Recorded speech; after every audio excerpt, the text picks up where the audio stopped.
Try this before the video starts making its argument. Think of the last important thing AI helped you write. Not the topic, not the general point, the actual sentence. Can you remember one line? Most people cannot. And that is the part nobody likes to admit, because the document looked good. The email was clean. The report sounded smarter than usual. The paragraph had structure, rhythm, confidence, maybe even a little elegance. But when the screen closed, almost none of it stayed inside the person who supposedly wrote it.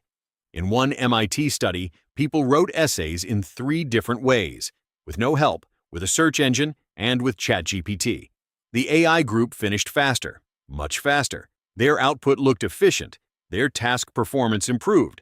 On the surface, this looked like progress. Then researchers asked them about what they had just written. 83% of the ChatGPT users could not accurately recall a specific passage from their own essay. 83%.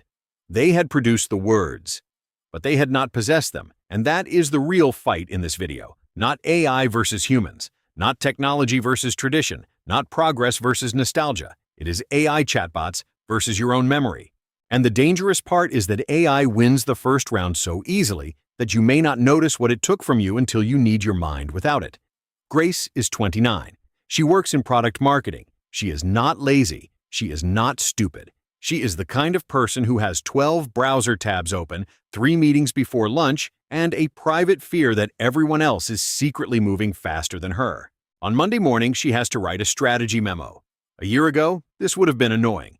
She would open a blank document, stare at it for 5 minutes, write a terrible first sentence, delete it, make a few bullet points, argue with herself, get up for coffee, come back, notice a contradiction, fix it, and slowly turn confusion into a point of view. It would feel inefficient. It would also be thinking. Now she opens a chatbot. She pastes in notes from meetings, asks for a clean structure, requests a more executive tone, asks for sharper recommendations, then tells it to make the conclusion more decisive. 20 minutes later, she has a memo that looks better than what she would have written in 2 hours. This is the seduction. AI does not feel like cheating. It feels like finally being competent at the speed life demands.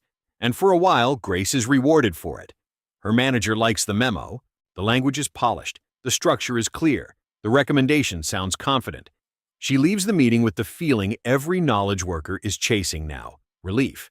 But on Friday, someone asks a simple question. Why did you choose option 2 instead of option 3? Grace looks at the document. She recognizes the paragraph. She remembers approving it. She remembers thinking, yes, that sounds right. But she cannot reconstruct the path. She has the answer on the page. She does not have the reasoning in her head. That is the difference between output and ownership. A file can be saved without the idea ever being stored in you. Your memory is slow. It is messy. It drops details. It makes you struggle for words. Compared to a chatbot, it looks embarrassing. But memory has one advantage AI cannot give you. It changes the person doing the remembering. When you fight to recall something, when you wrestle with an argument, when you rebuild an idea in your own language, your brain is not just retrieving information, it is strengthening the route back to it. That effort is not a bug, it is the construction crew. Researchers call this kind of struggle desirable difficulty. The name sounds gentle, but the idea is brutal. Learning requires friction. If the path is too smooth, the brain has no reason to build anything. This is why the MIT findings matter. The ChatGPT users were about 60% faster, but their relevant cognitive load dropped by 32%. In plain language, the brain was doing less of the work that turns information into knowledge. And the EEG data showed something even more uncomfortable. Brain connectivity dropped sharply when participants used ChatGPT, especially in the alpha and theta frequencies linked with focused attention, internal reflection, and synthesis. The work was happening, just not in them. Imagine going to the gym and watching a robot lift the weights for you. The rep happened. The muscles did not. That is passive AI use. It creates the artifact while skipping the adaptation. And this is why AI chatbots are different from older tools. People say, we have always used technology. We used calculators. We used notebooks. We used Google. This is just the next step. Not exactly. A calculator offloads arithmetic. It does not decide what problem matters. Google offloads retrieval. It shows you links, fragments, sources, noise. You still have to click, Compare, doubt, reject, connect, and synthesize. Google gives you ingredients, AI gives you a meal. And if you never cook, you do not just forget recipes. You lose the instinct for taste. This is the central shift. Search engines mostly outsourced memory storage. Chatbots outsource synthesis. They take over the part where your mind would normally choose what matters, arrange the logic, compress the chaos, and decide what the answer means. That is not just help. That is delegation of judgment. And the brain loves delegation because the brain is always trying to save energy. It is not built to be heroic. It is built to survive. If a machine offers a clean answer before your mind has to struggle, your mind has a reason to stand down. This is where the idea of System 0 becomes useful. You have probably heard of fast thinking and slow thinking. System 1 is quick, intuitive, automatic. System 2 is slower, deliberate, analytical. But AI introduces something before both of them, a pre-thought layer, System 0. Before you decide what you think, the chatbot has already framed the question. It has chosen the order.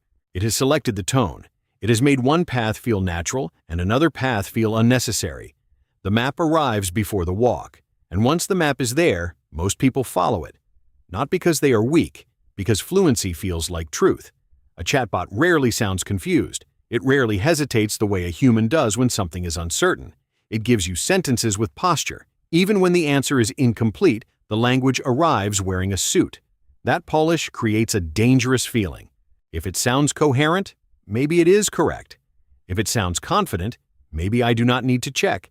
If it sounds like what I was already thinking, maybe I was right all along. That is how the trap becomes comfortable. The machine does not need to force you. It only needs to make thinking feel optional. This is not because AI is evil or secretly trying to weaken you. That would be too simple. AI does not want anything. It is a probabilistic system, producing likely patterns in language. The business around it, however, does want something. It wants less friction. Every major platform has learned the same lesson. The less effort between desire and reward, the more people use the product. Infinite Scroll removed the decision to keep watching. Autocomplete removed the pause before finishing a thought. Recommendation feeds removed the need to search for the next thing. Now, chatbots remove the empty page. And the empty page was not just an obstacle. It was the place where your mind used to meet itself. Zero friction feels humane in the moment. No blank page, no confusion, no slow beginning, no ugly draft, no embarrassment. But a mind that never meets resistance becomes easy to steer.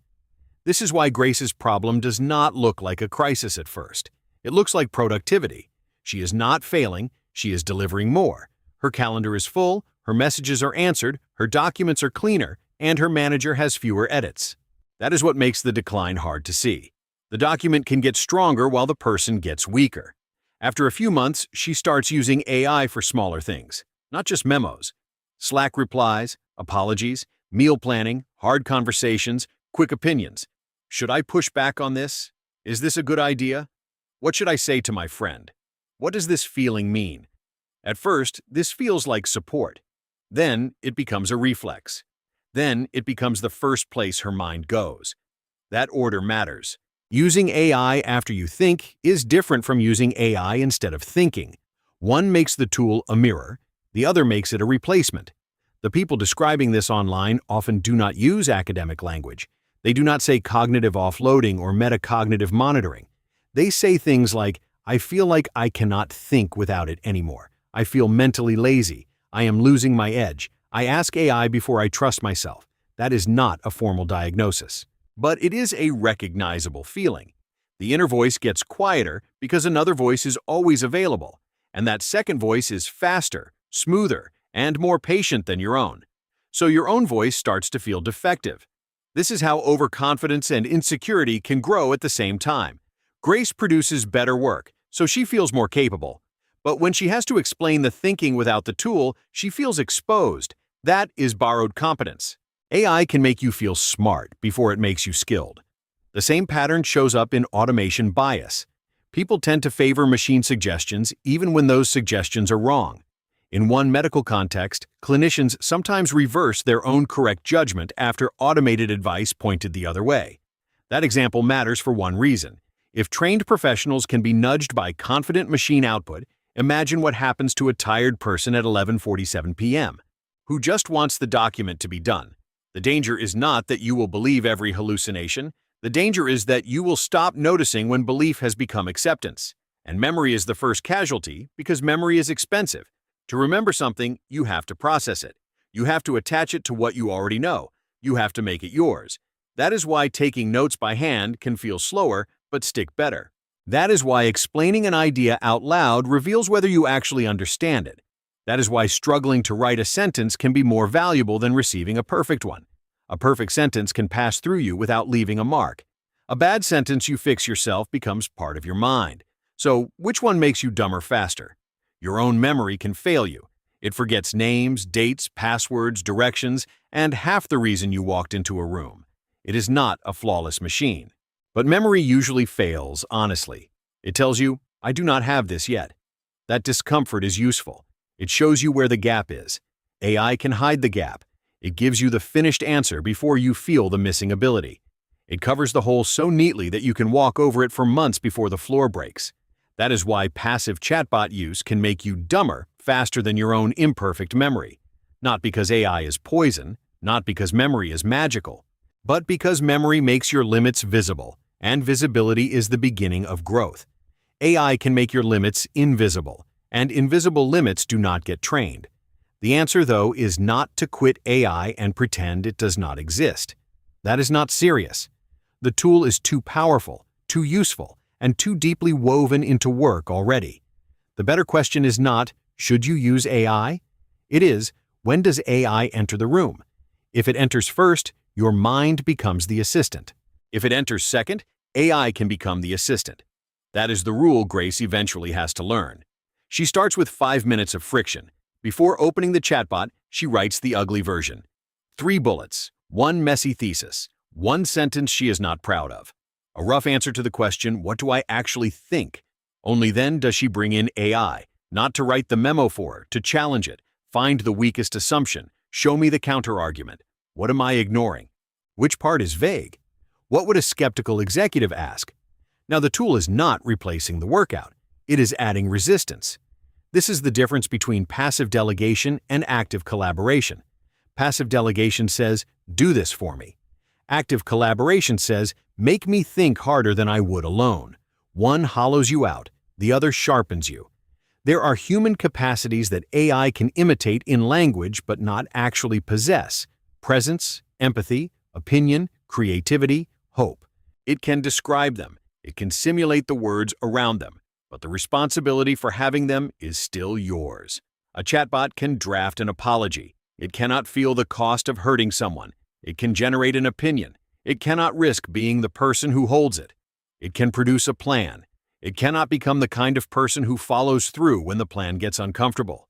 That is why the future skill is not just prompt engineering. The future skill is cognitive sovereignty.